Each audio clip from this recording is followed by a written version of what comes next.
नमस्ते और धनंजय कुमार की ओर से एक और वीडियो एपिसोड में आपका स्वागत है। बुद्धिमान बच्चों का पालन पोषण। मैं स्पष्ट करना चाहूंगा, जब मैं कहता हूं कि बुद्धिमान बच्चों का पालन पोषण, तो इसका मतलब ये नहीं है कि बच्चे बुद्धिमान नहीं हैं। बच्चे बहुत बहुत बुद्धिमान होते हैं, अक्सर बड़ों से भी अधिक बुद्धिमान। वे बुद्धिमत्ता के साथ पैदा होते हैं, सीखने की जिज्ञासा के साथ, और उनका पूरा सिस्टम सीख रहा होता है। उनका शरीर सीख रहा है, उनका मन सीख रहा है। जो कुछ भी वे देखते हैं वे बहुत तेज गति से सीख रहे हैं। तो कई बाल मनोवैज्ञानिकों द्वारा कहा गया है कि पहले 2 से 2.5 साल में बच्चे सीखते हैं 90% जो वे पूरी जिंदगी में सीखेंगे। तो बच्चे बुद्धिमान होते हैं।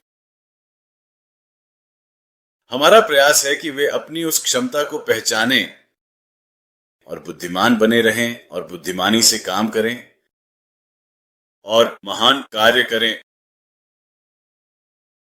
तो यह कहने के बाद विषय है, क्यों बदलना मुश्किल है। विशेष रूप से बड़ों के लिए बदलना मुश्किल है।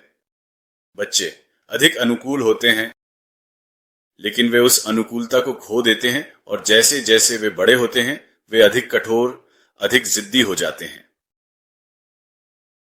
तो उस रवैये को नरम करने के लिए मैं ये कुछ टिप्पणियां कर रहा हूं कि परिवर्तन को स्वीकार करने के लिए तैयार रहें, स्वयं को बदलने के लिए तैयार रहें, विचारों और दृष्टिकोणों और कार्यों को बदलने के लिए तैयार रहें।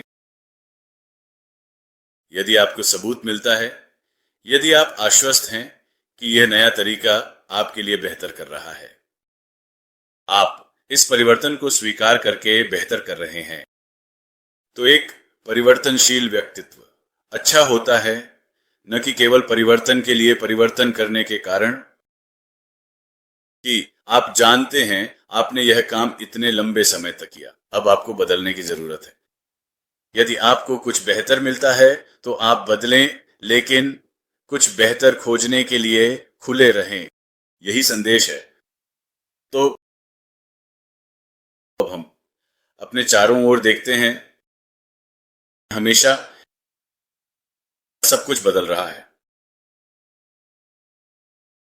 पृथ्वी घूम रही है, स्थान बदल रही है।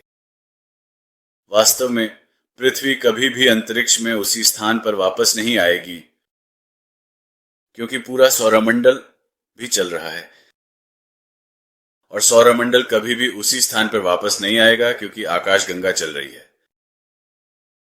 सब कुछ चल रहा है, स्थान बदल रहा है, पर्यावरण बदल रहा है, अपने अस्तित्व की स्थितियां बदल रही हैं।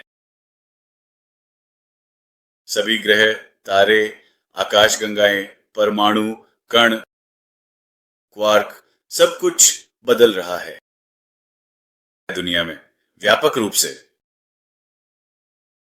अपने शरीर के भीतर देखें, आपके शरीर के भीतर जो हर पल काम कर रहा है और बदल रहा है, वह सही क्रम और अनुक्रम में कई अलग अलग चीजें कर रहा है, सब कुछ एक ही समय में नहीं।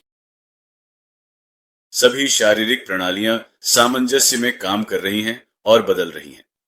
शारीरिक प्रणालियों से मेरा मतलब है, आपके पास एक कंकाल प्रणाली है, आपके पास एक मांसपेशीय प्रणाली है, आपके पास एक तंत्रिका प्रणाली है, आपके पास अंतःस्रावी प्रणाली है, आपके पास प्रतिरक्षा प्रणाली है। ये सभी 10 या 12 प्रणालियां हो, वे सामंजस्य में काम कर रही हैं और हर समय बदल रही हैं। और पूरा शरीर इससे गुजरते हुए भी समय समय पर आराम करने का समय खोजता है। यही कारण है कि आराम बहुत महत्वपूर्ण है। शरीर नींद में खुद को पुनर्स्थापित और पुनर्जीवित करता है। विशेष रूप से स्वप्नहीन नींद में शरीर खुद को पुनः स्थापित करता है और अधिक क्रिया और अधिक परिवर्तन के लिए तैयार होता है। तो वे समस्या कभी कभी हम सामना करते हैं कि जिस तरह से हम कार्य करते हैं और जिस तरह से हम व्यवहार करते हैं, हम इसके आदी हो जाते हैं। कुछ प्रकार के भोजन के आदी हो जाते हैं और हमें यह पसंद आता है और इसलिए हम इसे नहीं बदलेंगे, भले ही बेहतर भोजन उपलब्ध हो। या हम एक निश्चित तरीके से सांस लेने के आदी हो जाते हैं। हम छाती के माध्यम से सांस ले रहे हैं। इस तरह छाती और पसली के पिंजरे को फैलाकर सांस लेते हैं, बजाय इसके कि छाती को आरामदायक रखें और पेट को फैलाकर सांस लें।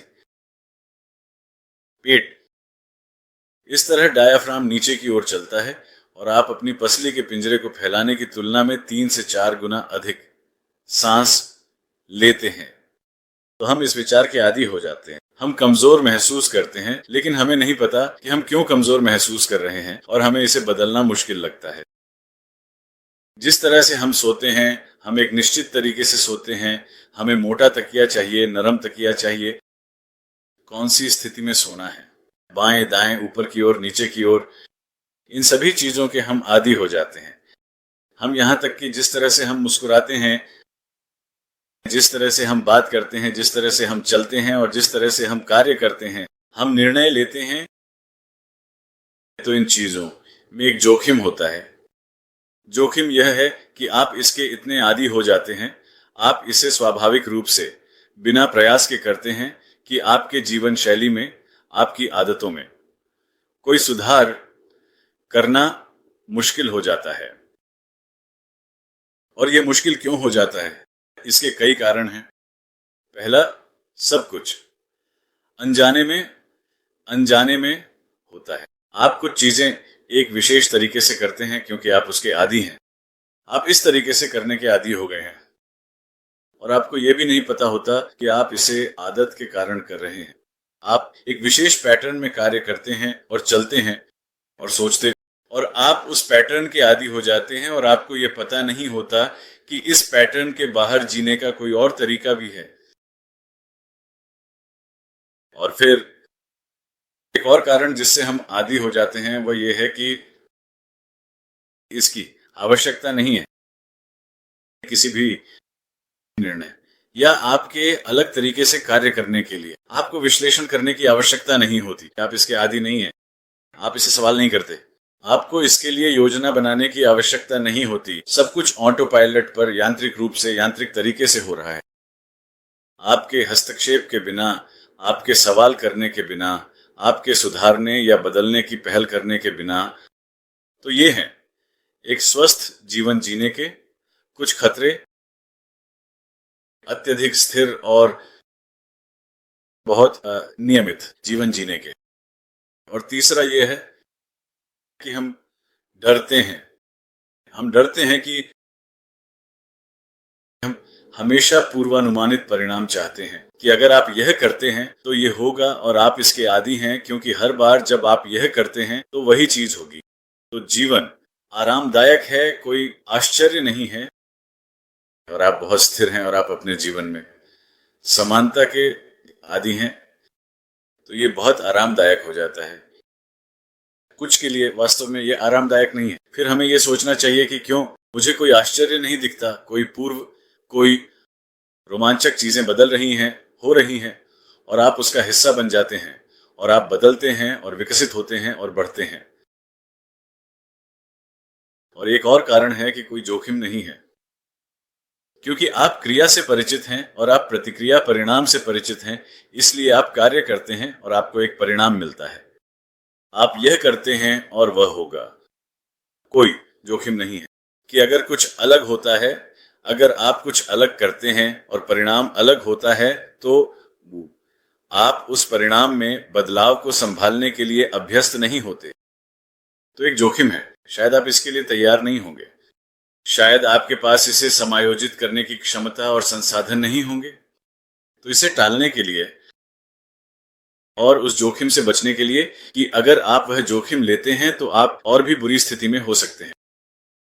तो ये वे कारण हैं जिनकी वजह से लोग बदलाव से बचते हैं। एक और कारण यह है कि आप अपने कार्य करने के तरीके से अपनी पहचान बनाते हैं। सारी चीजें जो मैंने सूचीबद्ध की हैं वे आपकी पहचान बन जाती, और उसमें बदलाव का मतलब है कि आप अपनी पहचान का एक हिस्सा खो रहे हैं। ओह, मैं ऐसा किया करता था, मैं इस तरह के कपड़े पहना करता था, और अगर मैं अलग तरह के कपड़े पहनता हूं तो मैं अलग दिखूंगा और लोग सोचेंगे कि मैं एक अलग व्यक्ति हूं। यह एक मजाक है, लेकिन गंभीर तरीके से यहां एक सवाल है पहचान का। और अंत में एक और पहलू, कठिनाई का जो आप सामना कर सकते हैं वह यह है कि यदि आप नहीं बदलते तो आप एक स्थिर जीवन जीने लगते हैं। आप बोर हो सकते हैं और जोखिम लेने और कुछ अद्भुत करने का अवसर चूक सकते हैं, और बाद में आपको यह पता चलेगा कि आपकी पूरी जिंदगी या आपकी ज्यादातर जिंदगी यही है जो आप करते आ रहे हैं। कोई मजा नहीं, कोई उत्साह नहीं, कोई खुशी नहीं, कोई आनंद नहीं, और आप खुद को ऊंचा उठाने का अवसर चूक जाते हैं और रहस्य का सामना करने, अनिश्चितता का सामना करने, आश्चर्यों का सामना करने, और वास्तव में जीवन को अधिक रोचक बनाए रखने का, और एक निश्चित स्तर पर, एक निश्चित समझ और बुद्धिमत्ता के साथ और विश्राम के साथ ज्ञान की ओर बढ़ना, एक महान ऐतिहासिक व्यक्ति बनना और अन्य लोगों के लिए एक आदर्श बनना। तो इसका मतलब यह है कि क्षमता अपने मौजूदा ज्ञान, मौजूदा कार्यों, आदतों से लगाव को बदलने की और नवीनता को स्वीकार करने के लिए तैयार रहने की, और बस इस बात से अवगत रहें कि आप क्या कर रहे हैं और क्यों, और परिवर्तन को स्वीकार करें, अपनी योजनाओं को संशोधित और सुधारें और अपने लक्ष्यों को ऊंचा उठाएं। हमेशा एक ही लक्ष्य के लिए काम न करें, भले ही वह पूरा हो गया हो तो आप उससे अधिक चाहते हैं। तो अधिक उतना रोचक नहीं है जितना कुछ अलग, कुछ नया। तो जीवंत और आनंददायक और पूरी तरह से जीवन जिएं, जीवन को अधिक पूर्णता से जिएं, इसका आनंद लें। आपके पास चीजें नहीं हैं ताकि आप जीवन का आनंद ले सकें। यह दृष्टिकोण में एक और परिवर्तन की आवश्यकता है। बहुत से लोग सोचते हैं कि मुझे यह चाहिए और बहुत सारी चीजें ताकि मैं जीवन का आनंद ले सकूं। यह उल्टा काम करता है। जीवन का मूल्य समझें ताकि आप उसका आनंद ले सकें। यह उस वजह से नहीं है कि आप जीवन का आनंद लेते, आपके पास जीवन है, और एक बहुत ही नवाचारी रचनात्मक जीवन। यही तरीका है जिससे आप उन चीजों का आनंद लेते हैं जिनसे आप संपर्क में आते हैं। समाज, उपभोग्य वस्तुएं, इन सभी चीजों का आप तभी आनंद ले सकते हैं जब आपके पास एक स्वस्थ और खुशहाल जीवन हो। तो शुभकामनाएं, और देखने और सुनने के लिए धन्यवाद।